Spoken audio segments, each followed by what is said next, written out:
Kim Chu, hindi napigil ang maiyak nang mapag-usapan ang mga ex-boyfriend.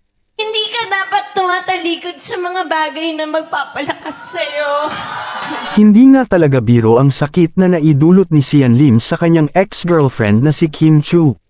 Nang mapag-usapan kasi sa It's Showtime ang mga ex-boyfriend ay naging emosyonal si Kim Chu. Tunay ngang naiyak siya hindi dahil hindi pa siya naka-move on kundi dahil ay sa tingin niya hindi niya deserve ang betrayal at pangluloko. Sa isang segment kasi sa Showtime na Especially for You ay natanong ni Jackie Gonzaga kung ano ang gagawin ni Kim Chu kung makasulubong niya ang iyong ex-boyfriend na may kasamang bago.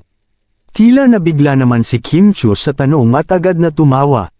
Sabay sabi nitong dapat sabay ka lang kasi ganoon naman ang buhay, hindi naman binibigay ng Diyos yung problema kung hindi mo kaya.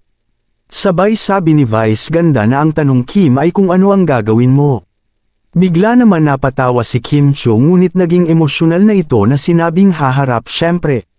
Hindi ka dapat tumatalikod sa mga bagay na magpapalakas sa iyo.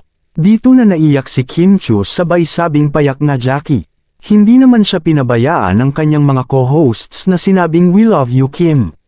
Samantala, ayon sa isang Twitter account ay it's so clear that she cried because she felt betrayed, maybe because she knows that she doesn't deserve it. She did not cry because she is still hurting, she has clearly moved on. I hope people won't use it against her.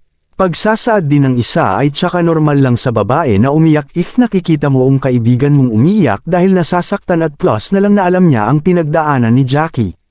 Sa ngayon, ayon kay Kim Chu ay totoo namang naka-move on na siya at tanggap na ang lahat ngunit hindi talaga may iwasang maging emosyonal kapag naaalala ang mga nakaraan. Happy na din naman siya ngayon kay Paulo at yun ang mahalaga. Samantala, ayon sa mga fans ni Kim Chu ay sana wag gamitin ang kanyang pag-iyak today ng mga bashers at bigyan ng kulay ang mga bagay. Maraming salamat sa panunood.